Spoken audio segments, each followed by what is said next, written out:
Well, hello and welcome back. My name is Guy Stevens. I will be your host here today. I'm also the founder and executive director of the Alliance Against Seclusion and Restraint. And if you're not familiar with the Alliance, we were formed about 5 years ago. We're actually coming up to an anniversary here very soon. The Alliance was really formed around issues like restraint and seclusion, suspension, expulsion, corporal punishment, all the things often being done to kids very often in the name of behavior. Our work is really to try to make a difference in terms of not only punitive discipline practices, but also the many things that are often done to kids in the name of behavior. We're trying to change policy, practice, and all the things that we can to make a difference. And you are right that this is not our usual Thursday. This is the every other Thursday, which is starting to actually become a thing. I feel like we just need to be weekly at this point because we've had a lot of special shows. And today is also a special show, which I'm very excited to have you here for. I'm going to be talking today with Connie Persike, who has created something called the Why Toolkit, and I'm really excited to tell you more about this in a moment. But it is a tool very aligned with our mission here at the Alliance and very aligned with really doing better for kids. So we'll introduce Connie here in a moment. I do want to let you know that, as always, we do record this. When we push this program out, it goes live on Facebook, YouTube, LinkedIn, and even Twitter /X or whatever you want to call it. And after the fact, you can go back to those platforms as well. And you can always go there and look at the recording. So if you're joining us, but not able to watch the whole thing, or better yet, after you watch the whole thing, you're like, I've got to share this with somebody, you know where you can share it from. We always encourage you to share these programs.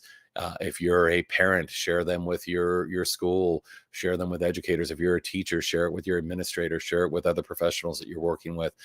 We really do these programs in the hope of spreading good ideas and things that are working in ways that we can make a positive difference.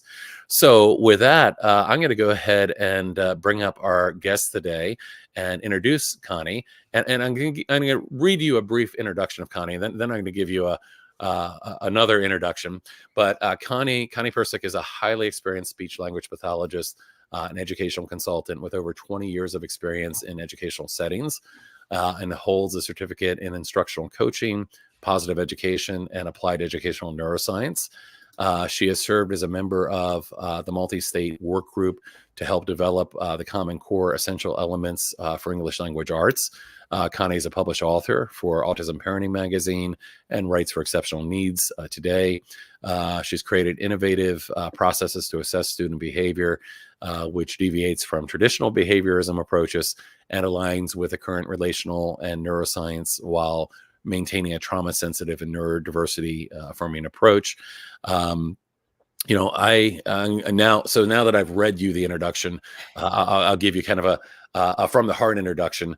Connie is somebody that I am very proud to call not only my friend, but a colleague that I work with really closely on a number of things. One of the smartest and most intuitive people that you'll meet in terms of this work that she's doing around education and really trying to make better environments, I think, for kids and for teachers and for staff. I've had the privilege of knowing Connie now for a few years. I think met after coming to speak at the Applied Educational Neuroscience program. And anyway, so I introduced you, Connie, and you may recognize Connie because she's been on our program. Actually, I was telling her as we got on here, she is our number 2 guest in terms of frequency of appearance. So number 1 could be coming soon. Connie, welcome. It's always a pleasure to have you on here, and I'm really excited to have the conversation we're having today and to talk about something really exciting, which is the official release of the Why Toolkit, something you've been working on for some time. So welcome and thanks for joining me. Hey, thanks. You know, I don't like having anyone talk about me, so now I'm all uncomfortable, but thank you. Well, don't be uncomfortable. I mean, if there's ever a place you should be uncomfortable, it's here. I know your secrets, and it's all comfortable here, right? Yes, exactly. So of course we've got people joining us, hopefully from around the world, and I think that's really meaningful because as you know, we've got a lot of parents of kids that have been on the wrong side of a lot of punitive discipline, a lot of behavioral approaches that aren't working. We've got a lot of educators and social workers, therapists, school psychologists, and of course we're going to be talking about a product that you've developed that I think could make a significant difference for people. So I want to pause for a second and just ask people if they are joining us already live to let us know who they are and where they're from in the chat. And because we have such an amazing audience, they've already started doing this, so they're already ahead of me. We've got Amanda here from Tennessee. We've got Christina from Charlotte, North Carolina. Christina Keller from Cleveland. Mary from Idaho. We've got Carolyn here from Illinois. Somebody here from New York as well. And of course, it's not unusual that we get people from New Zealand and Australia and kind of all over the world. And again, great way to kind of spread the word about kind of better approaches and better things that we can do to support kids. So with all that, it's great to have people joining us already. Connie, I want to have a conversation with you about the Y Toolkit. And I know we're going to kind of do a little bit of a sneak peek today as well and let people get a view of what it is and why it's important. So thanks again for joining us, and we'll dive in if you're ready. I'm ready. I'm excited. Fantastic. So one of my favorite subjects is talking about this. Yeah. So speaking of which, you've been working on this for quite some time. So why don't you give a little bit of history of the Y Toolkit, and then we'll get into taking a look at it in a few minutes here. But tell us, what's the backstory behind this? What led you to develop this approach and this product, the Y Toolkit? Well, so I started my own business. I was in a school for many, many years, and I was doing some administrative work, and I always joke around that I had my daughter and like, just, I don't know if I temporarily lost my mind or what, but I decided in August I was going to go part-time and venture out and start doing, my own thing to try to supplement income. And I really never thought through it because, like I said, it was just kind of something that I didn't want to leave my daughter for as long of hours as I was. And so I didn't really think through it. I didn't have a business plan. I just kind of jumped in. And then people started calling me to come into their district and do functional behavioral assessments, behavior intervention plans, as a consultant. And for me to be that person to come in and give them a second look and do a good thorough eval. And at that time, for a really long time, I always struggled with traditional functional behavioral assessments, but the more and more I learned, the more and more I struggled. And so it's almost, my daughter's 10 now. So about 10 years ago, I started revamping the way I evaluated students. I started with the evaluation process, because we can't really support kids if we don't know the deeper why. And I just wanted to try to mesh some of my new learnings into the way we assess things. And, at that time, Wisconsin had a contract with Dr. Ross Green, and we were, always hearing kids do well if we can. And, I was learning about Dr. Dan Siegel and Tina Payne Bryson's work, because as a new mom, I really relied heavily on their content. And so I just started meshing the two philosophies, I guess, so that I could, so I could sleep at night, so I could do something that aligned with my values. I didn't want to be assessing students in a way that went against what I believed. And so I started creating forms, creating a process, trying it out, changing things, trying it out, changing things. And I did that for several years, probably 3 to 4 years before I started training on the topic. And then I think, more people were talking about how they wanted to do things differently, and they wanted to assess students in a way that aligned with their values and their new learnings. And so I started teaching on the topic.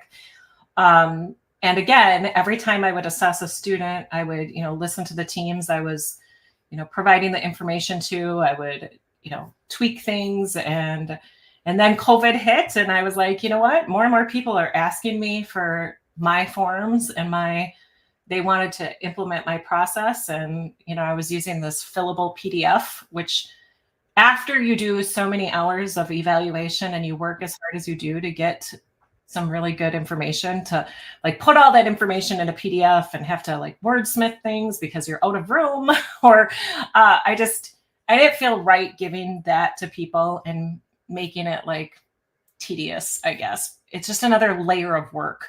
And so I just decided again to take a leap of faith and create software that we could all use that would make things just easier for everybody involved. And so I wanted, if you're going to spend a lot of time doing a nice, thorough, comprehensive eval, making that, putting that in writing should be easy for you.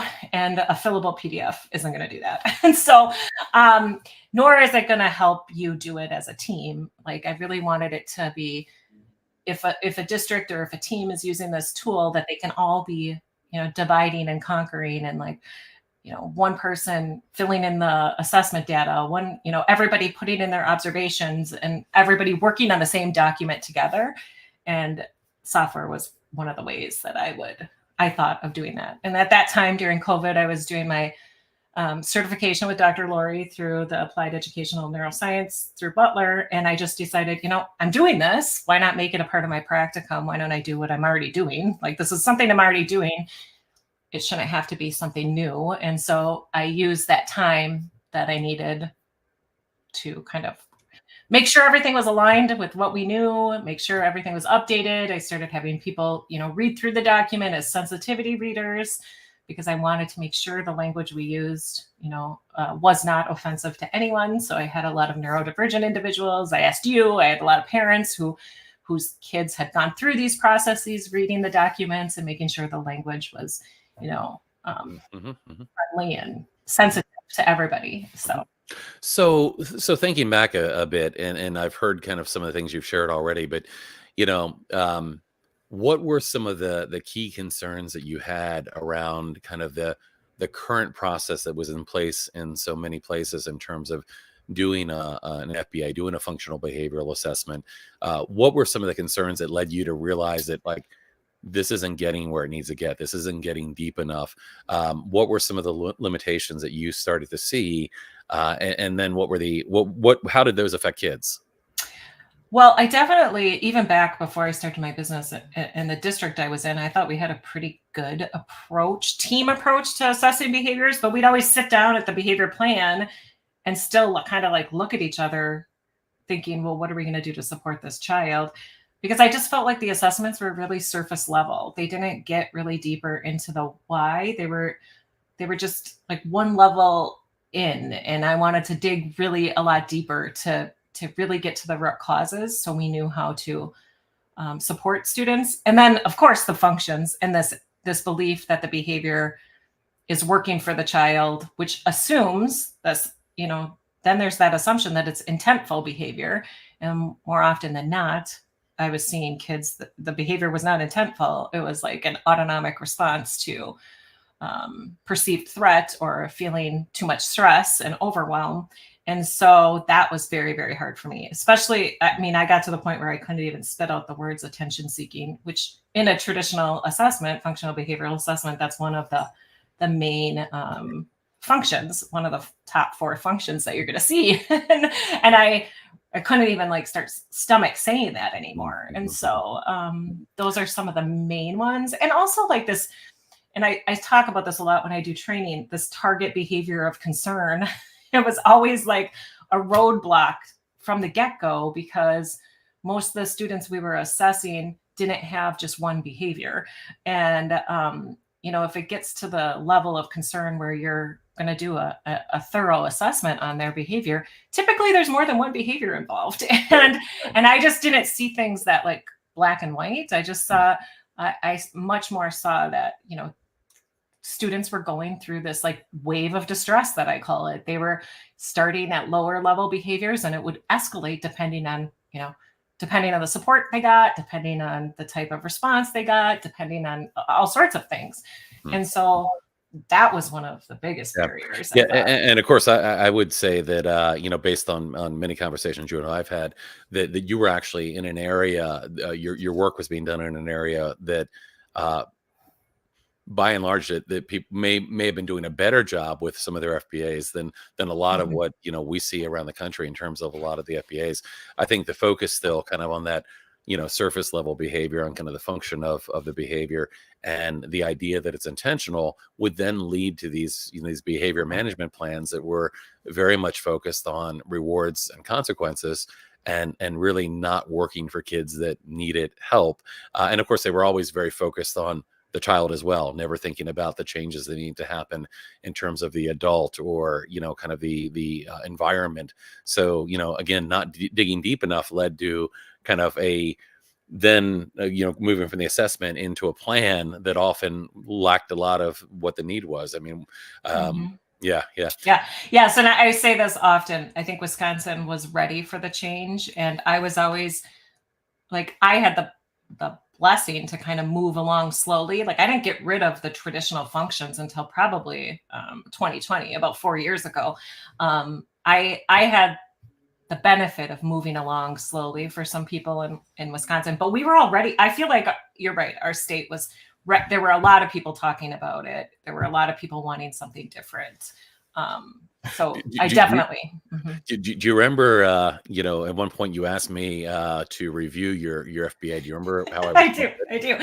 You kind of went silent for a while. I'm like, I asked him to review it and then just disappeared for a while. And I think it was like, FBAs have just the word FBA and behavior plan can be so triggering for so many people that there were several people I sent it to that, you get some avoidance at looking at it because you don't want to bring back some of those negative feelings.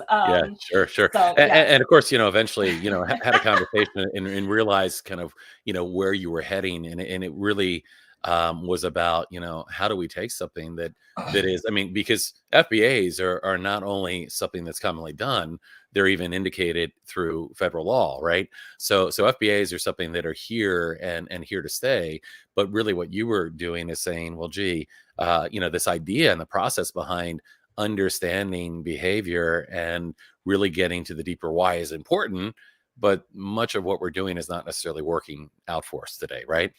Right. And my goal has always been to replace a traditional FBA and behavior intervention plan. I want an alternative because it is tied to the law in so many, in IDEA and federal law, but also so many states have state laws around when you need to do them. And even some, I was toying around with the idea of just getting rid of functions. But some states have the law, you have to determine a function of behavior. And so if my goal is to replace this traditional process, I had to do a lot of research around state laws and federal law is a little bit easier than researching all the state law. But and you did a lot of due diligence in that direction to say, how can I make something that would align with the requirements, but actually kind of change the process and change the perspective. And that by no means was an easy feat, I imagine.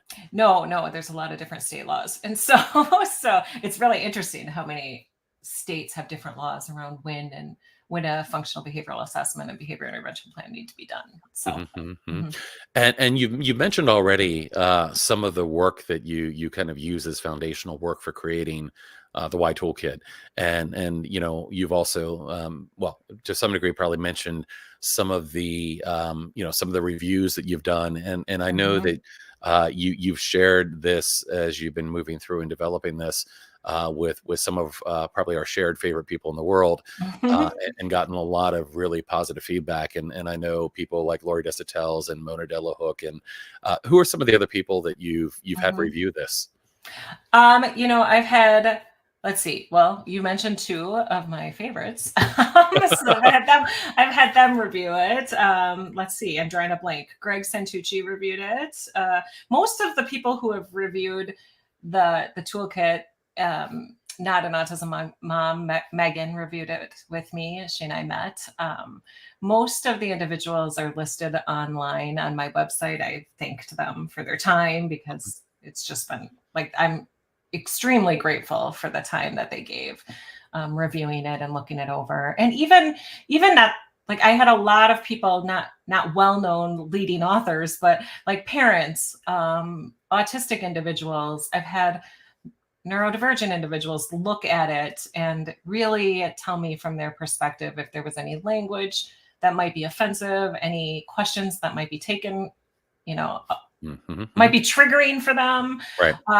And so, I've had quite a few people review it, and I'm eternally grateful for them, spending the time to look at it. Yeah, yeah, Mhm. and I mean the net result is absolutely amazing. And of course, this has been a multi-year process of developing this, but now you've got Mhm. this toolkit, the Y toolkit, which is available in a form that people can subscribe to. So tell us a little bit about this. I mean, we're Mhm. going to get to the tour of the toolkit in a moment, but if someone was interested in this, how might this be used in a school? What's kind of the vision here? Sure. So I wanted to make sure that both parents and individuals had access to it as well as districts. And right now the child version is out, but we definitely like the next thing on my to-do list is to roll out the adult version because as I was having people review it, I found more and more people talking about how we need this for the adult world too. And so there is an adult version. We just need to get that onto the software right now. Hmm. Um, so, but now I forgot your question. Oh, uh, yeah, no, you're gonna have to help me. Sorry, Guy. I was Oh, just like talking and I lost your yeah, yeah. question. Well, so what I was trying to get to is that this is now a platform. So, Oh, yes, yes, thank schools you. can, Mhm. a single school, a district, others can adopt this and Right. actually integrate it into their process. So what you've created here is something that, a school can say, well, we want to evaluate this. We want to see Mhm. this toolkit and how it would work, Mhm. but it could be adopted at a wider level as well. And I just wanted you to share a little bit about that, Sure. a little bit about.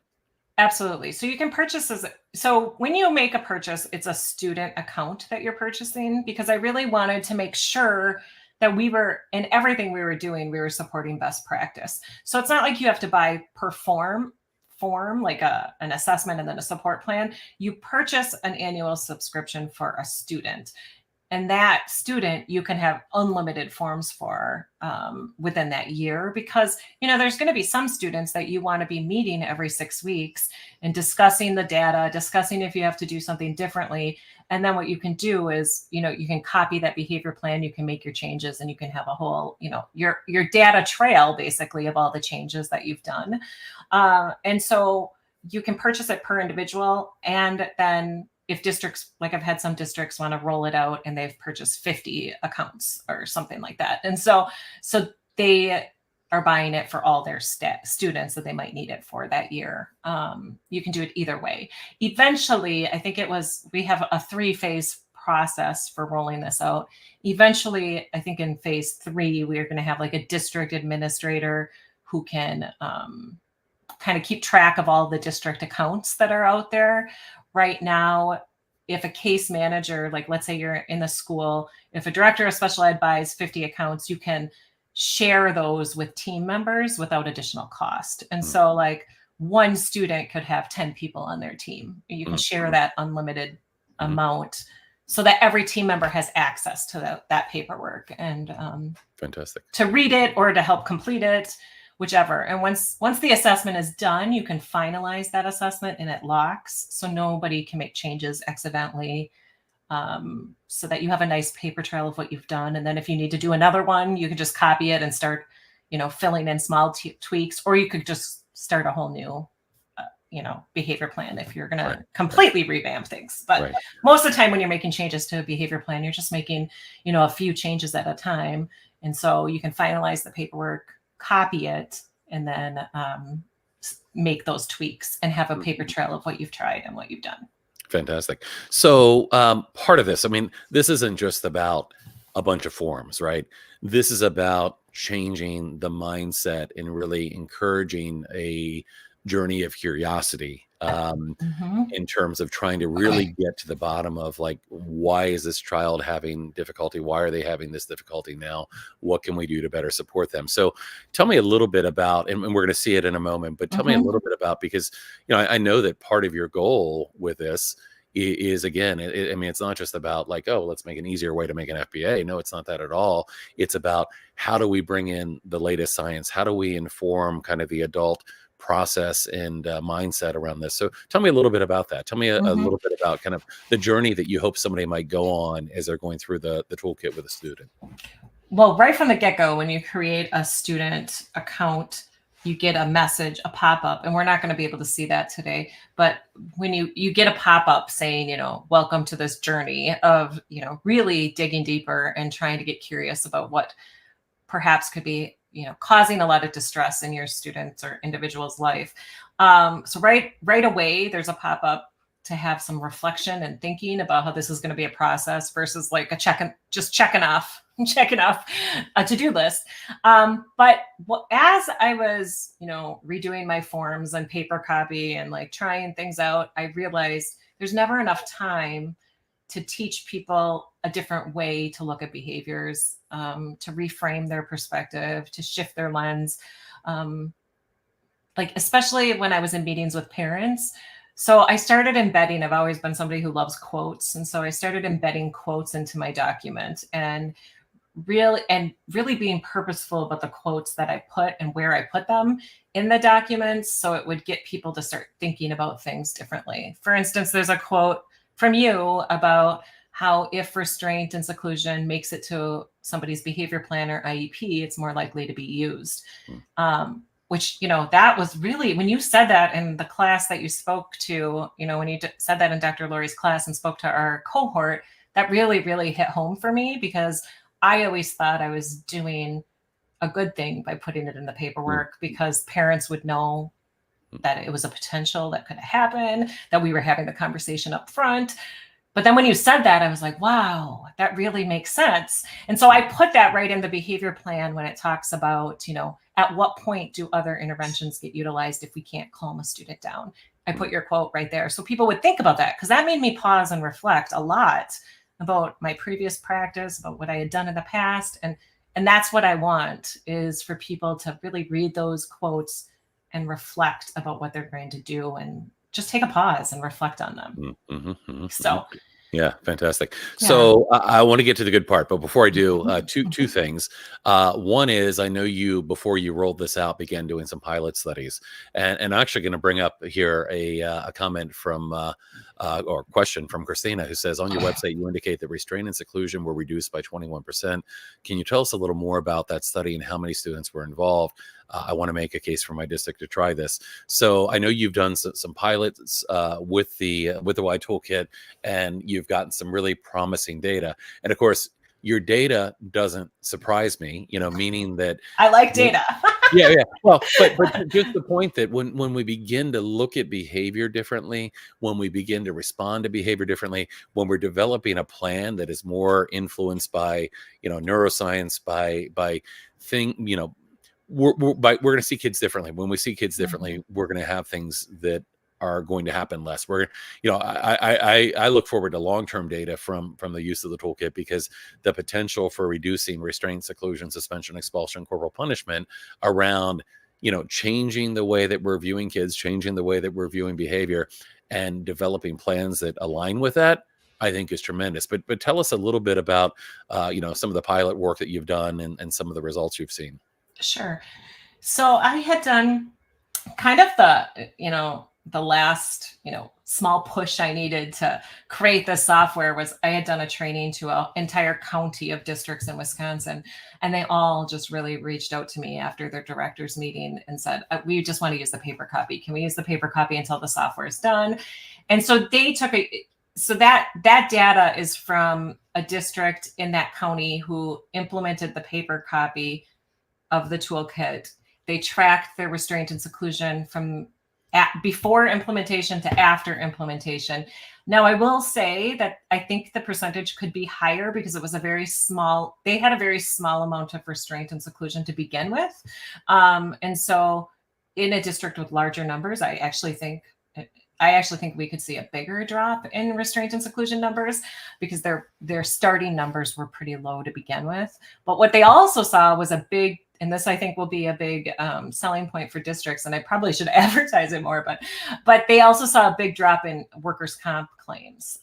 So much so that the insurance company that supports that district reached out to me, and we've met multiple times now as a tool for their districts that are really chronically having a lot of workers' comp claims. So this could be doing not only better for the kids, not only better for the staff, but even better for the district. And I Hmm. think that's Hmm. true. I mean, I've long said that doing the right thing, doing the things that we need to do to better support kids, leads to downstream kind of a better support for teachers and staff.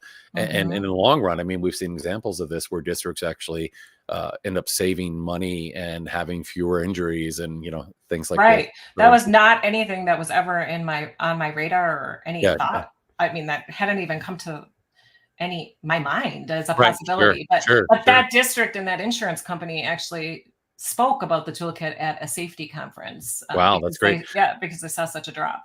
Yeah. So. So I want to get to kind of Mhm. showing the toolkit, but before I do, a couple just more folks that joined us. Let's see, Sharon Rain from Virginia. We've got Rosalie here from Colorado, Cassie from New Jersey and Michigan. We've got two folks, actually here from Jen from Canada, Arizona. And of course, we had some response to the idea of digging deeper and absolutely agree.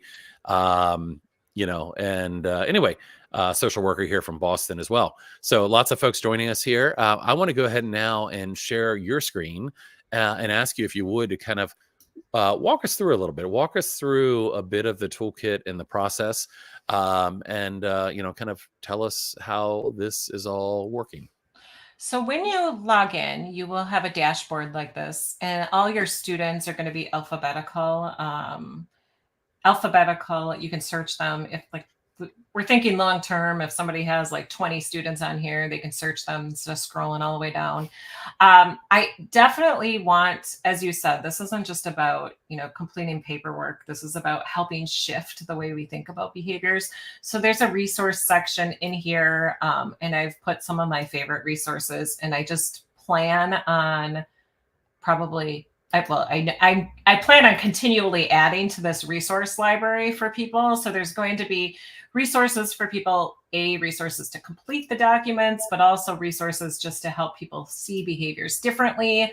The growing tree is one example of that. I always talk about how, we seem to understand when a student is learning academics, they might not be able to display that skill every single day consistently, but we forget about that with social and emotional skills or behavior skills, and we just assume somebody is trying to manipulate us because Johnny could do it yesterday but he can't do it today. And so I created this continuum of what has to happen when you learn a new skill around social skills and behavior until you get to like really deep automaticity or a habit formation. And so I'm really excited about the resource area. It's not as robust as I want it to be, but I'm continuously going to be adding to that. If you need support at all when you're filling out the documents, you can, just message us and we'll get back to you. And then you have your student, you can hit manage. And this is just one that I made for an activity that I was doing in a training. And so finding the why is going to be the assessment portion of it.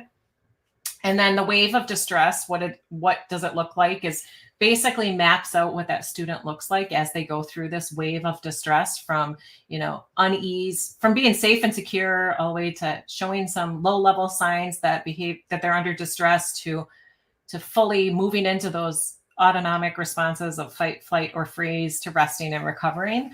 And then you get the behavior plan. And then in addition to the wave and what the student looks like, then we also want to map out how the staff are going to respond when the goal is once that wave of distress gets activated, that the response becomes de-escalation. Like we need to calm the student down before we do anything else. And so you just hit enter to go into the documents. And I always joke around that this is going to be the prettiest assessment you'll ever see.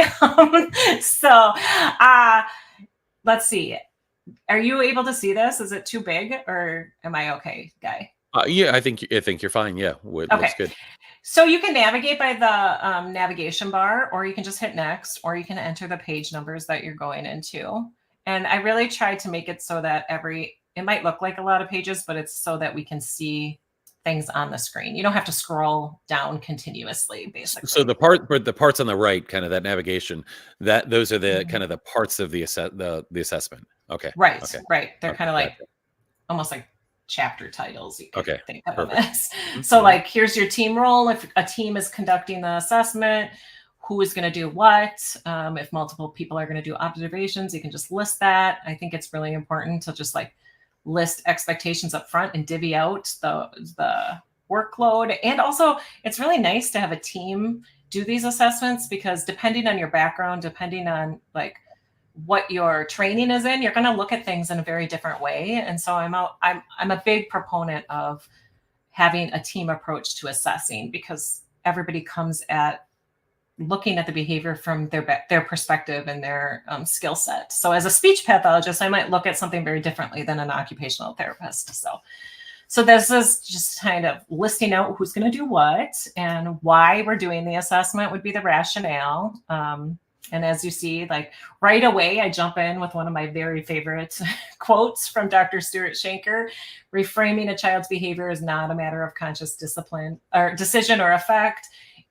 It is a function of seeing a child differently, which in and of itself has an instant calming effect. I always love this Schenker quote. Me too. It's so important. Just by reframe, I always say like the way that I can respond to behaviors so calmly is because I reframe the way I look at them. I'm not taking them personally. I'm not thinking a child's manipulating me. I'm not thinking there's intent behind it. I'm looking. Right. My reframed perspective helps me stay calm. Yeah, and that takes me to one of my favorite Schenker quotes, which is "See a child differently and see a different child." That's in here too. Yep. So yeah, that's under positive attributes. So like right away, I start with strengths, because way too many times this is all about everything that's wrong and everything the student is struggling with. Your assessment starts. I mean, that's fantastic, because I think it is so easy for people only to focus on the deficits. And I'm curious about this too, from the perspective of being a parent, or being someone that has worked with many parents that have been through meetings to talk about their child, and all you hear are the deficits, what's wrong, what expectations they're not meeting. And I think even just taking that time to think about a child's strengths moves your mindset a little bit in the way you look at that child and see that child. That's Absolutely. fantastic. Yep. And so I also try to give some of my favorite tools that I have found have been really helpful for me in coming up with positive attributes, coming up with deeper whys behind the behavior. And then I always list an other box, because if there's a tool out there that somebody's using, they can still list it. But these are two tools that I have found very, very helpful in coming up with a long list of strengths, because, you also have been in those meetings where there's just like a couple strengths, and then you jump into like, it's almost like you're just listing strengths because you have to, not gathering a really full picture of the students. And by offering those options there in the context of this, you're making people aware of things they may not be aware of. So it's like when you have, and they're like, oh, well, what is this? I should go take a look at that. So again, I mean, a lot of the toolkit really is a learning process as well. And it's bringing people only not a new way, not a way to see kids differently, but it's also like providing them connections to things that might help them do that. And that's fantastic. I mean, if you had a box and it said positive attributes, somebody would fill it in, but with those check boxes, there's somebody like, oh, well, I should take a look at that. Oh, that's a great idea. So it really is a journey. It really is a journey for the people that are using the kit. Yes. And throughout the program, so anything that's underlined, you can click on that and the definition will be revealed for you, because they were terms that potentially maybe somebody wouldn't know what the definition was. In the dashboard, there's also just a list of definitions. In the resources, I didn't mean to do that. There's a list of definitions. I often would put that out in front of, I would put that in front of a parent as I was going through the eval. I do that to this day so that the parents have the definitions of words they might not know. I mean, and of course, I'm going to be trying to describe those in the meetings. But, and then also, anytime there's a check mark, there's a pop-up that kind of tells you. So here I let you know, that we really believe that we need to start with positive attributes, that all of us make better gains around our strength areas than our weaknesses, and then where to find that strengths checklist. The neurodiversity strengths checklist is featured in Thomas Armstrong's book. And so I actually have been toying around with putting hyperlinks in there, because VIA, Youth Character Strengths Report, you can just Google that and come up to their website, and you can, it's not an expensive assessment. It's about $10 per assessment to have a student complete that. So yes, so then I go down, we talk about what their strengths are, what their interests. Do they have time to engage in their interests and passions? No daily, weekly, as a reward or contingency attached, and of course, when I get to the behavior plan, I'm going to try to move people away from rewards, letting students have time with their interests and passions only as a reward or with contingency attached. What I'd really like to see is those being offered daily without any contingencies attached. But a part of the assessment is just collecting all the data and collecting all the information. And then in the behavior plan, we can make those decisions. It seems to me that even asking that question there is important, because, if you're working with a child and you don't have an answer to that question, there's a great opportunity there, right? If you don't know what the child's interests are or their passions are, there's a really great opportunity to make some connection there. And of course, if we're talking about ultimately helping to support a student, that connection is going to pay dividends as well. So baked throughout the process of this are things that are going to help to strengthen not only how you see the child, what you know about the child, and relationships, right? Absolutely. Yeah, that's fantastic. Yeah. And even just asking that question, how are they utilized throughout their day? Like, how are we embedding their strengths and interests throughout their day? That's another question to make you pause and be like, well, how are they? And let's go find that out. And some people might not even think about that without the question. Right. I try to make the forms as explicit as possible, because I'm well aware of the fact that training is going to have to be provided to some people. But the more explicit the forms can be, I'm hoping they can guide the process, I guess. Okay, I'm going to skip record review, because this page isn't super, it's not super interesting, but it's really taking into consideration all the background information, making sure that we've really done a thorough record review, making sure we look at whether there's a history of trauma or chronic stress. Not that we need to know what that is, but definitely need to know if there is a history. And I've even, like, now in my most recent evals, I'm bringing up generational trauma. I've had students that I'm evaluating who, they were perhaps adopted, and throughout their pregnancy, domestic violence was involved. And, like, what we know about trauma now, we know that there's a generational impact. And so making sure that I list that, or that the trauma that's involved with being neurodivergent, that we talk about that new research also. So I'm really getting much more explicit in what I tell people around how trauma and chronic stress can help impact people. Sure. And because this is a platform, I'm going to make an assumption here. You can correct me if I'm wrong, but because this is a platform, as you are, as this is rolling out to more places and you're getting more feedback and you're learning new things, as knowledge moves forward, you're able to kind of expand what you're doing here as well, right? I mean, you're able to add updates down the road to say, oh, well, we weren't asking about this before, but we found it's really helpful, and you'll be able to kind of grow the platform as well, I would assume.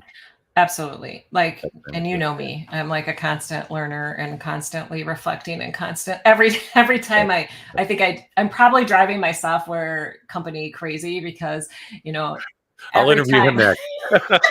every time I had to finally say, I don't care what I said during discovery. Like, we're 3 years into production. I've learned new things in 3 years. Right. So we need to, like, change it. I don't care what I started with 3 years ago. Things change. We're always learning, and we're always growing. And I don't want us to be in the same situation we were in previous to this, and we're using tools that were based on knowledge we had 100 years ago. Like, I mean, when I really started really deeply studying functional behavioral assessments and realizing that they came out of the work of B.F. Skinner from almost 100 years ago, and we're still doing the same thing, it just kind of blew my mind away. So that will definitely not be the case with this.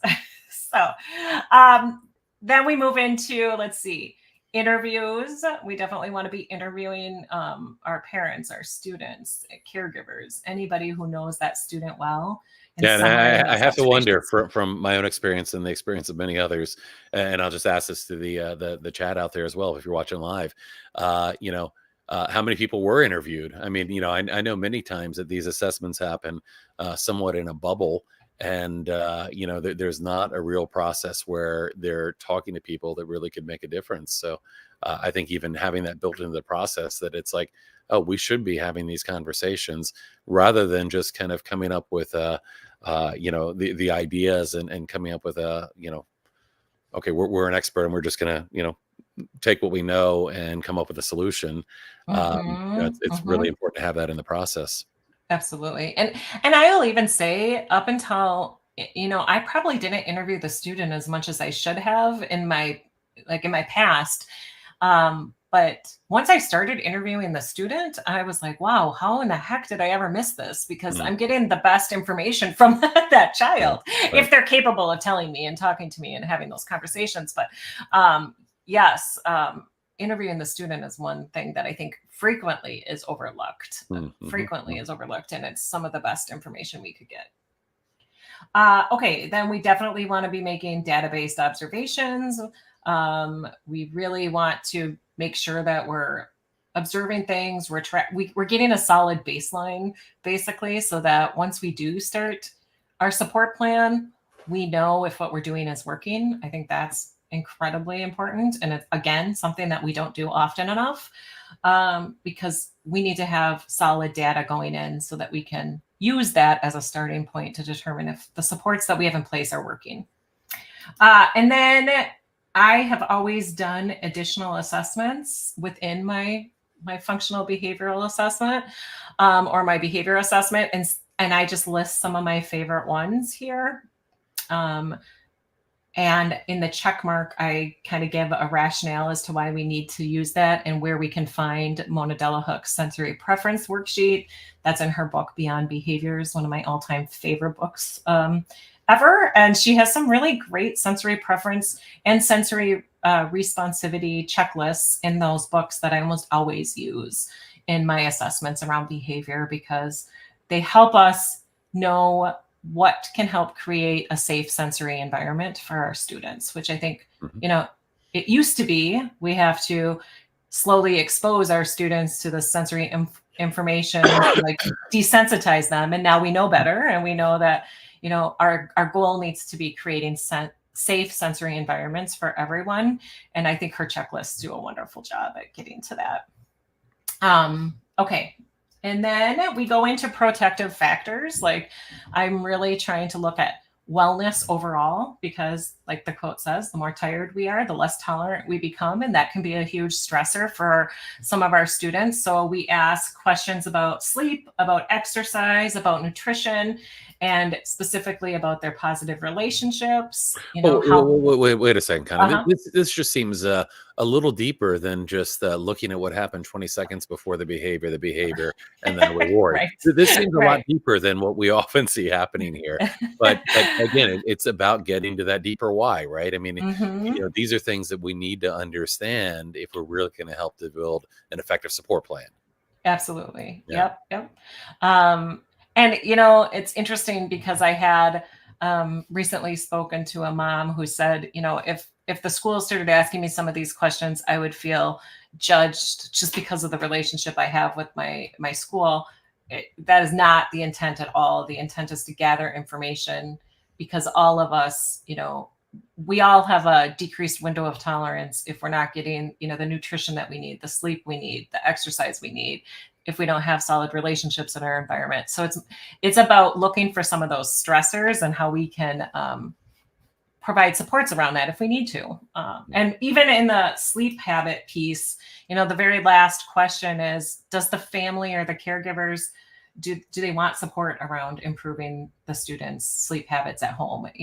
We're not assuming that they do. We're gonna just ask if they do or if they don't. So. Well, and this is an opportunity. I mean, there's an opportunity through this. So, when you brought up kind of feeling judged, I guess the opportunity is, through this process also to develop a relationship with a family, rather than kind of going off on your own, because sometimes on the family end, all they hear are the phone calls when the behavioral, Mm-hmm. when there are behavioral expectations that aren't being met and the child's having a difficult time. Sometimes all a parent hears are all the bad things all the time. And this is an opportunity to pause and kind of think about, how can I collaborate with this family in a way that's going to, help them and support them better. So, I mean, there's an opportunity by going deeper here to really create something. I wanted to pop up a question here real quick because I think it's Mm-hmm. Mm-hmm. related to this. What's your go-to strategy or technique to get caregivers to be open and honest with questions of trauma? Well, again, I don't think anyone has to share their trauma with me if they don't want to. I think I just explicitly say that, right? I don't need the details. I just need to know if there is a trauma history, if there has been chronic stress. And so I don't think I push families, and I've always been able to navigate relationships with parents very well. And so oftentimes they will tell me, and they might tell me, don't put that in the paperwork, but here's what happened. But I just respect their boundaries around that topic, and they don't have And to tell build me. trust, right? I mean, some of this is Mm-hmm. about building trust, and part of building trust might even be, as you're going through this process and thinking about the strengths of a child and talking to the family, and like if the only conversations you ever have are when something's going wrong, that doesn't build that kind of trusting, supporting relationship. But if through this process you can kind of begin to bridge that a bit, I think you're going to end up with far better results. Sarah also mentions here, I've asked many times for my child to be included. They agreed to it and then simply don't follow through. Yeah, that's a shame. I've just had some really insightful conversations. It makes me think of, I had a middle school student who was having behaviors, and they had called me in to do an assessment. And no, first of all, nobody had really sat down, especially with transient students who have moved quite a lot. Like, nobody had really looked at her records, like really sat down and looked at the paper records. Um, and then speaking to her, she had moved like 8 times in 1 year. And it wasn't just like small moves. It was like down south to up north to the Midwest. And she just flat out said to me, this is like a huge culture change to me. I have never been in a school like this. And nobody really, I don't even think her team knew that she had moved that many times in 1 year, and that she, like, being in the Midwest in Wisconsin, in a pretty affluent community, and she had never been in a community like this before. She's just like, wow, this is like complete shock to me. I don't even know how to act in this school. But nobody had really taken the time to talk to her about that, and her records were, like, to give the school credit, the records were a big mess. It took a really long time to sort through them because she had moved so many times. But I think just knowing that was very eye-opening to many people on her team. So yeah, it's really important, I think, to ask the students. I don't know why we forget that so often. And I'm putting myself in that I used to not interview students as much as now. I always do if they're able and willing, but I used to be in that boat where I didn't ask the students as much as I should have. So okay, so then, and this is probably the feedback that I'm getting the best response from general education teachers. I think the general education teachers really, really appreciate the behaviors being kind of described in this way. It finally makes sense to them. They finally know what to do. I mean, and they finally know, like, what's happening to that student. So I describe the behaviors as this wave of distress that we all go through when our stressors get too big, and there's a trigger that happens that kind of pushes us into this wave of distress. And so throughout this assessment, and I also really, really am explicit when I talk about, as you move through this wave of distress, our thinking brain, our prefrontal cortex, goes offline, and our feeling brain takes over, as Dan Siegel and Tina Payne Bryson say. We flip our lid, and we are not able to think rationally and problem solve and communicate and understand abstract language. I think that's really important for the staff that are supporting students to know. So as a part of the assessment, I'm watching those students, and I'm really looking carefully at what that looks and sounds like at each phase of this wave of distress, how often it's occurring and how long it happens, and the intensity around it. Now, I do this so that there's a couple of reasons, but I really want to make the behavior predictable for the team that's supporting the student, because that's going to decrease their anxiety. So if they know what that student looks like and sounds like in unease, when those low-level signals of behavior, that low-level signals that, you know, the student is experiencing too much stress, or what that looks like, that's going to make them feel better. How often it might occur, and I try to give them an average and a range, like how long that might last. Like if I can say this typically on average lasts 7 minutes for that student, but it has been known to last from 2 minutes to 20 minutes, that's going to make that classroom teacher feel much more at ease. And like, predictability is one of the best ways that we can ease anyone's anxiety. And so I try to make it very predictable. But the bigger piece is also, if we know what that student looks like when low-level behaviors are occurring, we can jump in and provide supports at the time when we have the biggest impact, because that thinking brain isn't fully offline yet. And we can, more of what we do is going to work with our students if we can catch them here. So I want to describe that very carefully so people know what that looks like. Yeah, I mean, how often do you hear it just came out of nowhere? But you know, if you really begin to stop and assess, the signals that you can begin to see can be, I think, really influential in kind of stopping something before it escalates, right? I mean, before it really gets to a point where, yeah, absolutely. Yeah, I think kids go through this wave. It might be fast. Like some kids who don't have a huge window of tolerance, this duration might be super fast, but they almost all, I mean, well, I've never seen somebody not go through these phases. They go through the phases. They just might be faster for kids who don't have a wide window of tolerance yet, because we can definitely support them in growing that window of tolerance. But so that goes through basically every phase. We just go through, you know, what they look like in disconnection, in protection. I believe I have a quote here, again, from Dr. Stuart Shanker, saying the underlying cause for behavior is biology. We are wired to survive. So that, and that protection phase of the wave is, you know, freeze, fight, flight, or freeze, basically. And so I wanted to make sure that quote was right there.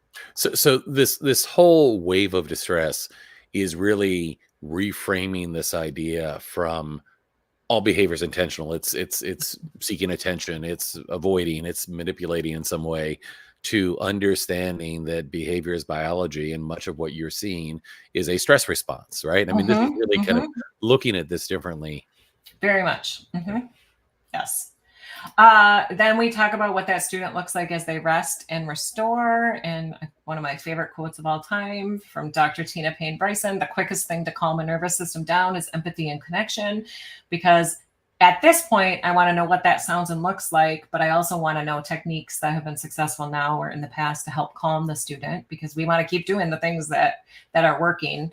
And I have some boxes that they can check if they don't have a deep knowledge of calming techniques. So, but also another box so that you can just write whatever you need to do, or whatever you have found to be successful. So the net result of this kind of assessment is going to be so much more valuable to anyone that comes next, you know, meaning that another educator working with your child, you know, when they have this level of insight and detail, I mean, I would think that would be a tremendous benefit of going through this process. I mean, you know, there's a bit of, you know, there's a bit of work in terms of really being this comprehensive, but the benefit of it could really be tremendous, I would imagine.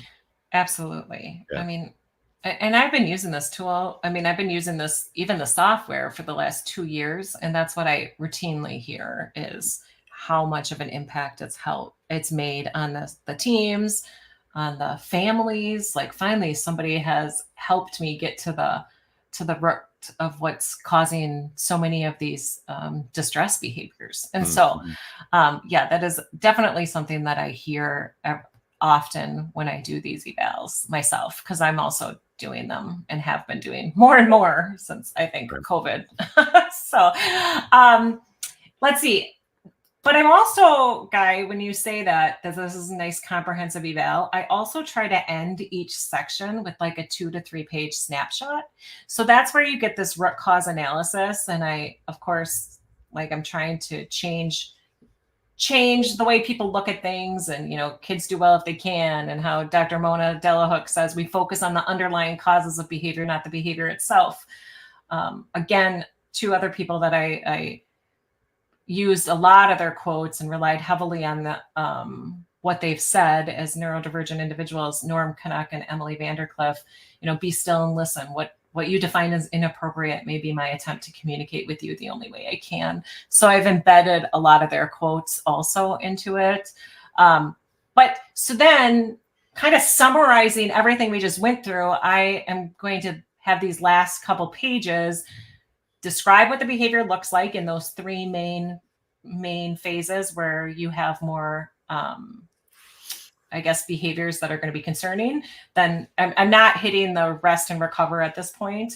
And then what the behaviors look like, basically, and then what is under the underlying rationale or underlying reasons to why these behaviors are occurring. And that's just all going to be across 3 pages, basically, or across 4 pages. So that, I mean, 2 pages, my gosh, where's my brain? Across 2 pages. Sometimes I write a lot and it gets to be 3 pages, but then if somebody doesn't have the time to read through everything, which of course I would like them to, but if they don't, they can kind of summarize it all in these last couple pages also. And I think about like paraeducators in the classroom and in the schools. Maybe all they need are these last 2 pages. They don't need to read everything else that got us to all this information, because I'm gathering all this information through my observations, through my interviews, through the record reviews, and I'm like summarizing it here. And that's also where the 1-page wave, like what do they look like? That's another 1-page snapshot of what they look like as they go through that entire wave of distress. So I want to call a couple things out here that I've seen as you go through this. So antecedents, you know, we're not talking about the thing that happened 20 seconds before, you know, Johnny, you know, ripped, you know, Tommy's pencil out of his hand, and then this happened. You're talking about, you know, what are the stressors? What are the triggers? You're talking about getting deeper. That's great. Go down a little bit back to your function. So, you know, we know that there are traditional functions of behavior. It's escape. It's it's attention seeking. It's gaining access to something. You know, kind of these 4 simple functions of behavior, which I often find really aren't getting deep enough. You go into a lot more and a lot different level of detail here. Things like connection seeking, sensitive stress response, really understanding a far deeper look at this. And to me, this is a way of also shifting away from that lens of intent, which so much behavior seems to get viewed through. Tell us a little bit more about the evolution of your functions here, because I think this is really important. I think moving away from that idea that, you know, I mean, I can't tell you how many times I've heard stories about kids that they were manipulative, they were attention seeking. And I mean, how does that really help you? Tell me more about this. This is really important, I think. Yes. So as I was doing these assessments early on, yes, the student might have been trying to escape if I looked at something at a very like surface level. But if I just left it there, that didn't really help me, unless I was going to just make them do it, or like try to make them do it, which how can you make anybody do anything they don't want to do? Or if I was going to try to reward it or punish it, like that didn't give me much information to the deeper why. So I always like say that this is digging a level deeper beyond those 4 major functions. And again, it's shifting away from that intent. It's just one of the whys behind behavior. Instead of thinking that behavior has a specific function that reinforces the behavior and works for the child to attain or escape something. I mean, that just lends yourself to believing it's intentful and manipulative. And so I did over the years just start like noticing, well, especially tangible. Most people don't even know what tangible means. Like you say that and the classroom teachers are like, what does that mean? Most of the time when my students were struggling, like would fall under that category of function, they were my students who potentially didn't know how to negotiate. They didn't know how to express their disappointment. You know, they didn't know how to ask for things. And so they had behaviors that we had to like interpret the meaning for. So it's really was that they were using unconventional means to communicate. Maybe they, it was the timer went off and they had to go be done with this is one I heard a lot. Like I give them the iPad and the timer goes off and then we have a huge behavior. But maybe that child has never been taught how to negotiate, or maybe they didn't know how to say, hey, can I have 2 more minutes? Or I really just want to finish this one tiny part on the game I'm playing or on the video I'm watching. As soon as that's done, I can be done with. Those are pretty high level communicative skills that, a lot of our students don't even have the opportunity to learn because, as my sister says, who has a foster child who's experienced trauma and who's neurodivergent, like she's not allowed to negotiate, but her typical child sure can negotiate all she wants, but nobody gives her foster daughter the opportunity to negotiate. And so I was seeing more and more of that pattern. Like I told you, I couldn't even spit out attention seeking. And so of course we all want connections with people. We all want relationships with people. And so were some of those kids just like seeking that out? Absolutely. Or did they just need another person? I had a lot of students that would want to call home as soon as unease hit, but they were using their family member as a co-regulator and they needed to speak to them to help them like calm down and regulate. And so I was trying to reframe those functions for people. Gotcha. This was a big jump for me. Like it was a scary jump for me because I didn't want to lose people. I didn't want to lose people along the way. My goal has always been to bring along as many people as I could. And this was a scary jump for me, but I had to do it to be able to like sleep at night. I couldn't say these words anymore. I'm going to share Amanda's comment here real quick because I feel the same, Amanda. I cringe at the typical functions. This list is wonderfully thought out with true functions. And again, it really is about that deeper why. And, so often, you would hear, and frankly, from what I would know about a child, no, that really wasn't attention seeking. This is a kid that was having a hard time, that was in distress. This wasn't, but it's easy if you say we've got to line it up with one of these 4 functions. And then of course, as a process would typically pan out, it would go from, defining that function to a adult hypothesis about what we're going to do to change the behavior without really caring why the behavior was happening. And I think I've shared with you before, I once had a behaviorist that said, I don't care why they're doing what they're doing. I just want to change it. And I'm like, that's not good enough. If you don't understand the why, you're not gonna do anything that's going to affect a long-term change. You may be able to manipulate somebody's behavior in the short term, but you're not going to help them to develop a skill or ability to be able to do something, or to even develop kind of their own motivation or whatever it may be around doing it. And of course, too often the process ends then in that plan that is just about giving them gold stars and rewards to manipulate them into doing what you want them to do. This is really a much deeper process that really wants to get into. Let's understand the real why, and if we understand the real why, we can make changes. So what happens next in this process after this part has been completed? Can you see my visual where I'm redefining the function of the behavior? Or that didn't share? You're just still looking at the no, we're still seeing the toolkit. Okay, so in the resource, can I stop sharing and reshare? You absolutely can. Yep. I had pulled up and I thought, now I got to find you. Where'd you go? Over here, other monitor. Okay, here we go. In the resources, I had pulled up, I share my screen, a resource that's in there, and I have it in there so that people can kind of see the bigger picture. Okay, and I'm going to add that back to the screen here. Can you see it now? Yep, got it. Perfect.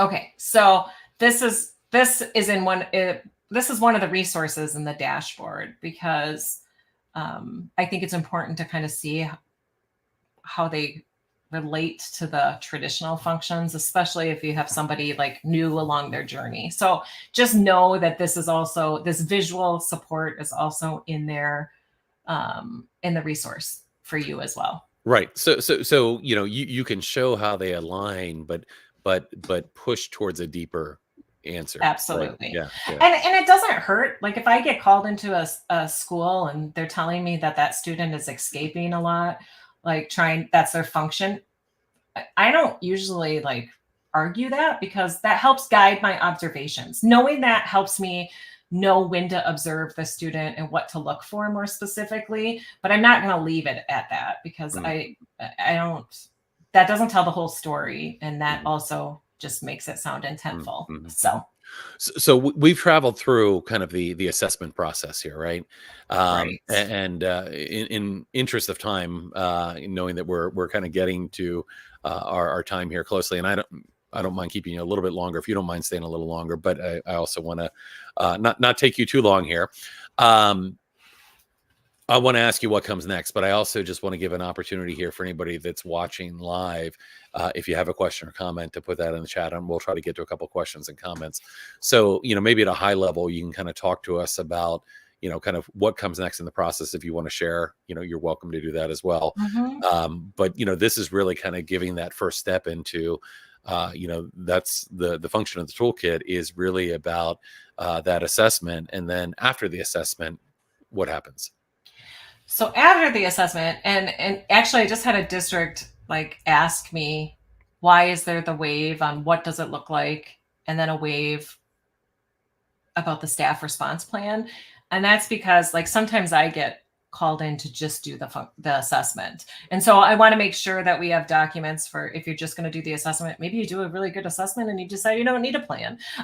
Or maybe you are somebody like me who's a consultant or a contracting with agencies, and you're only getting hired to do the assessment. You have the tools to just do the assessment, but then also the tools are there to have the plan. So with the plan, we kind of go through how to proactively support the things that we had determined in the assessment were making it more likely that behaviors were occurring. And the question just continues, what are you going to do to proactively support that? Also, we look at the adult response really closely. What did you notice in the eval? What did the data tell you? Because I'm really big on making database decisions, because if we're not using data, our emotions are driving the way we respond and our information. And oftentimes when behaviors are happening, everybody's really emotional about that. And then that can skew our perspective a little. Right. Very, very often I get called into situations and the perspective of the team is different than the data. And that's because of the emotional, piece behind it. And so we're going to be looking at data and looking at how the staff responded with no judgment. I'm not judging anybody, but we need to make database decisions. Did the way we respond to those behaviors de-escalate the situation or escalate the situation? And I just flat out ask that. And if it did, if it escalated, what do we have to do to change it? We need to be making database decisions around that. And then it goes through the whole wave. In the support plan, it goes through the wave, how we can calm that student. Again, the only goal is calming and de-escalating. And then we also look at supporting the staff. I think that's one thing that we really forget in a school. The staff has just been through this wave of distress with the students also. So how are we going to support them? And I give some ideas about that. Because I do think that's a piece that we often miss. When I was in the school and I was in a leadership meeting, I would go around to all the team members and say, do you need a break? Do you want me to cover for you? What do you need right now? Because we forget that. And then the last step is to monitor what we're doing. Again, something we forget often. We can't just put all these supports in place and not use data to determine if they're working, because if they're not working, we need to change things. And also we have to monitor if we're doing what we said we were doing, because there's a fidelity piece of this too, and an implementation piece. If you're saying you're going to do this, especially if it's a student in special ed, these are legally binding documents. And so we need to have some supports in place to make sure that we're actually doing what we said we're doing. And we're implementing what we said we were doing. So that's one thing that I would love to show you really quick. Yeah, absolutely. Yeah, please bring that up. And while you're doing that, I'm going to just pop a question up for you as well. Sure. And Val asked, I missed the beginning, so I might have missed this, but can this tool be used at home? It can, as long as you don't mind the language. The language sometimes says student, and it just got tedious to put student/individual for everything. So the language is around student. I think most of it could apply to home. In the resource section under the wave of distress, I have a fillable caregiver response plan. So then you could use that instead if the language mattered to you. And then the adult version is going to be geared. I think that's going to be geared towards home also. So I think you could, as long as you don't mind that language. And of course, the way that you're offering this, you can buy, when you subscribe, you can get a single, kind of a single plan, right? So a parent that wanted to subscribe could get a single plan. They wouldn't have to buy some giant license agreement to use this across a school. Right. Absolutely. Okay. I wanted to make it available to people who wanted to use it, and they didn't need, like, even if a parent just wants to buy it and send it to their team and be like, I really want you to try this with my student. Sure. That it was available to them. Right. And remind me again, what is the cost of a single account? $20. $20. $20 a year. So even if a parent wanted to buy a single account for $20, play with it, get to know it, understand it, and then share it with their school, they'd be able to do that. And $20 wouldn't be. Yeah. Okay. Amanda, I have to say, I'm really impressed with the parent change makers out there, because I've had a lot of meetings since launching this, and a lot of meetings over the last, parents anticipating the launch of this, where they've been prepping their district, they're sharing with their district, where they're connecting their district to me. So it's been really, really wonderful to see that parents parents can be change makers, and what they say can really matter. So absolutely. I think one parent lined up a meeting with me with somebody from her state department. So it's really impressive. Yeah. So Amanda said, I believe that you said that one student account can be purchased. I work in a high transit area. If an account was purchased, but 3 weeks later the student moves, could that account be used for a different child? Well, we're storing the student data. And so I think that would get tricky if you've already started that. I mean, I think if you haven't finalized, you could probably go and delete all the data, delete everything you had already done and reuse it. But once it gets finalized, we're storing that data. So I think then it wouldn't be able to be. Gotcha. So if you haven't gone through the full assessment process, somebody leaves and you want to kind of restart, you could do that. But once you've kind of gone through the full process, let's say Val just said, I want to do that too. Send it to if I would fill it out or send it to the school. You can download a blank copy, Val. Where you hit edit, you can also download, and it would you wouldn't need to spend the time filling it out if you wanted to send them the paper copy then. You've got a fan in Australia that says, my internet is blocking when I press subscribe. I'm in Australia. Is there a reason it won't work for me? And I'm sure I know the answer to that question, but you do, because I don't. Well, the answer is that you'll probably be calling your tech guy, right, to figure out. Yes, I do. Will you email me?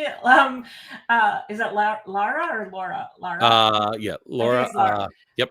Will you email me, and I will send that to my software person, and he's been pretty quick to respond to that if that's happened. That happened to Guy, actually. Yeah, absolutely. And Courtney is behind back behind the stage here. Courtney, if you could put up Connie's email address, that would be great, and then we can ask Laura to reach out. Yeah. And I'm seeing Kelly's question that it meets the state and federal requirements for an FBA and BIP. I would think so. I would not. I know for IDEA it absolutely meets requirements, and Guy and I actually met with some people from the Department of Ed last week. And so I can't imagine that it would not meet federal guidelines. Absolutely. And I researched states pretty well to determine, again, my goal was to replace the process. So I would be surprised if it did not meet the criteria or the requirements. Great. All right. And feel free to go. I know you were going to share something again. And yes, I want to share that. Okay. Let's pretend I put. I'm going to go ahead and bring you back up on the stage here. Okay. Perfect. So let's say, and this is the wrong page, but let's say I wrote social stories as a proactive support. So I also built in an implementation checklist. So you can highlight it, add it to the checklist. I forgot the S. assign it to me, give me a due date on when it's going to be due, Oh, okay. and save it. And then you can go over to your dashboard, and when I go back to that student, I now have my implementation checklist, and then that will bring that up, and I can check off. Let's see, I've done this twice now. I You're could, consistent. yeah, I use the same dates too. I could check off when I get that finished, and it's kind of like it's just an accountability piece to hold us all accountable. If we're saying we're going to do something, if we're saying we're going to put a strategy in place, if we're saying we're going to put a support in place or an intervention in place, then we need to make sure that we're holding ourselves accountable to that. Is strategy spelled wrong? I think it is. So I wanted to share that because I think that's a pretty great tool for those of us in the school system and for administrators. Yeah. So if My dogs are you know, barking. again, I apologize. no worries. It's probably that Amazon o'clock, probably delivery coming, right? So for those of our viewers that are watching that are you know, parents or caregivers, you know, I think you know, we've already had this kind of come up to say, you know, yes, absolutely, you know, if you want to you know, get a copy and try it and evaluate it, or if you just want to send the link to your school, it's something we're certainly encouraging them to consider. And then of course, if you're in a school, you know, getting your school to take a look would certainly be worthwhile. Kind of what are your hopes here with the toolkit? I mean, I know why you created it. I know what the hope is behind it, but what are you really hoping to see happen now that the toolkit, and I'm sure one of your dreams has already been fulfilled in the fact that it's been launched, but what are you hoping to see kind of come out of this?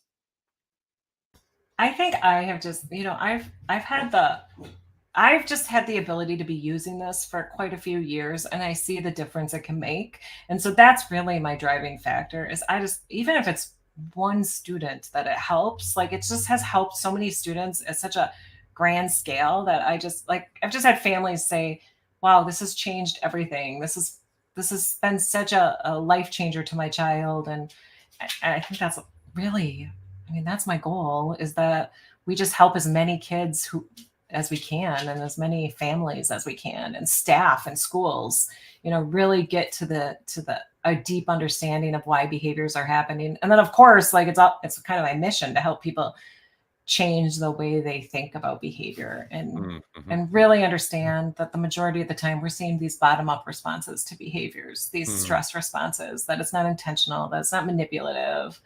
And what I see that helping not only the child and the family, but the staff members themselves. Like it feels a lot better when you're not thinking someone's trying to manipulate you and intentionally, you know, do things. It just makes you feel a whole like completely different as a professional. And so often it seems like you know, you end up on kind of that hamster wheel here with you know, plans that are you know, kind of not digging deep enough, not really understanding the true why, you know, offering, you know, just incentives and rewards and consequences to change behavior and aren't really leading to meaningful change. And they just go in cycles and cycles and cycles. It's a different reward, it's a different consequence, and they're not really helping kids to learn skills or helping to understand what might be getting in the way. And it just continues to grow into more and more distress on the students' part, distress on the staff's part. So, I mean, you know, moving to a model like this really, I think, has a tremendous amount of potential. Do you? I also, and we didn't talk about this a lot, but my other big wish and my big goal for this is that we move away from this, you know, what's the alternative behavior to teach to change the behavior, really becoming more neurodiversity affirming and stop so that we can stop sending this message that the onus of change is on the neurodivergent individual and that, you know, we need to, that they're broken and we need to fix them.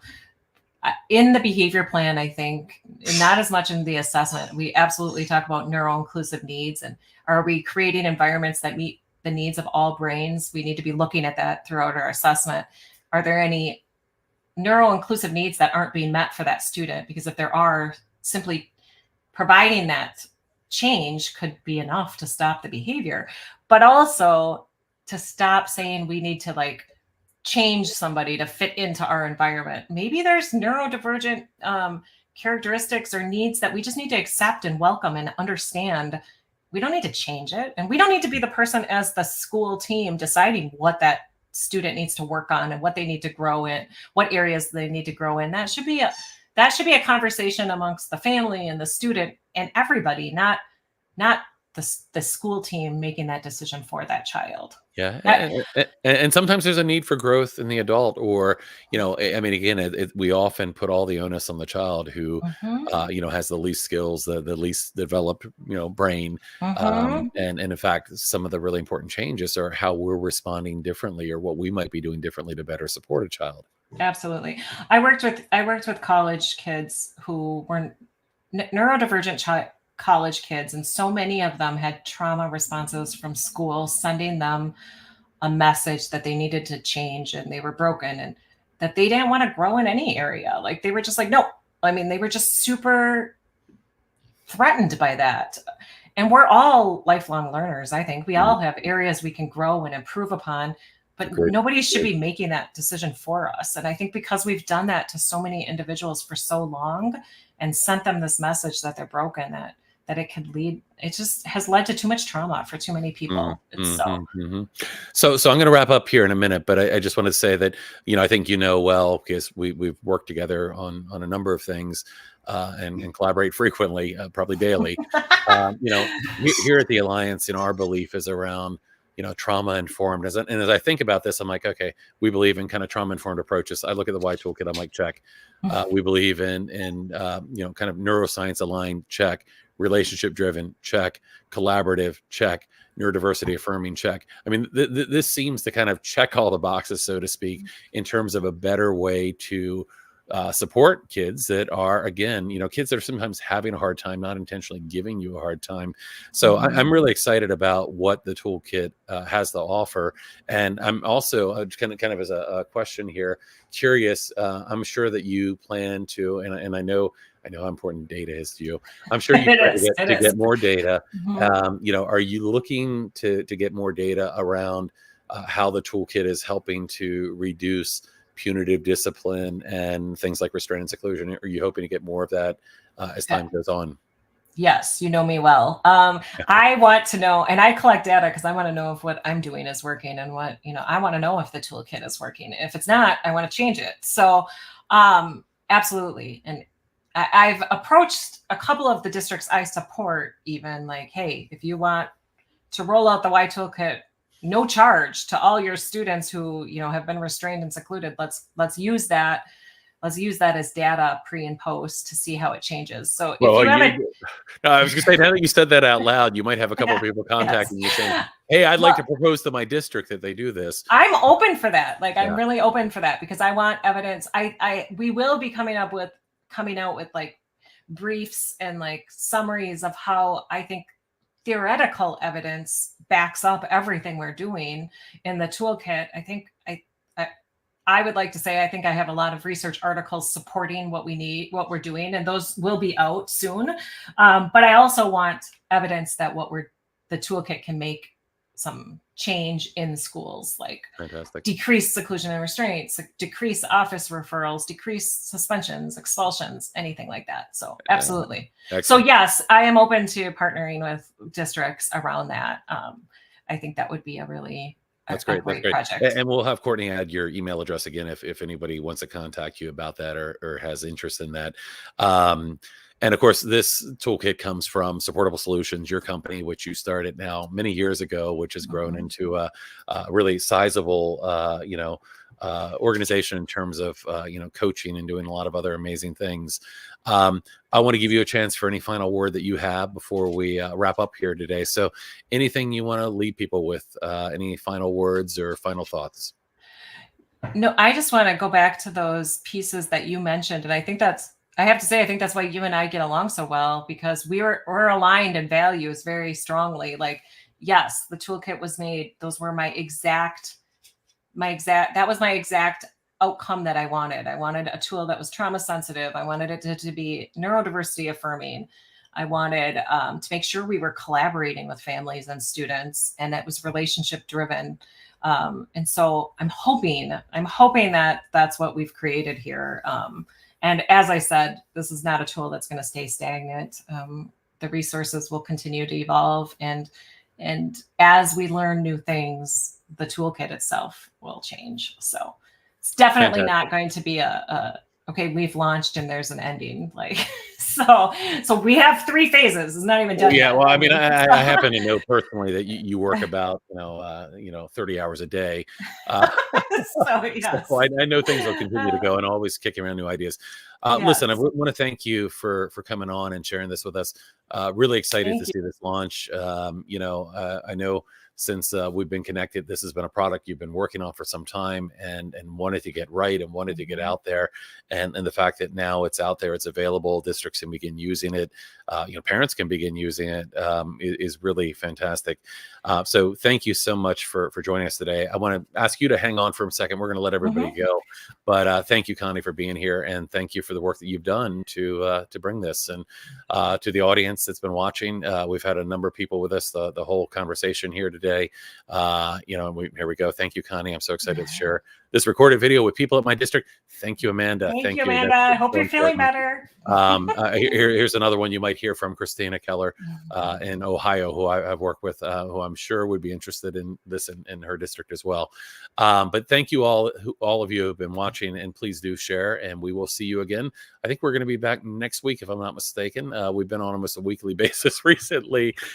So I'll look forward to seeing everybody then. And thank you, and we'll see you soon. Thank you. Bye-bye.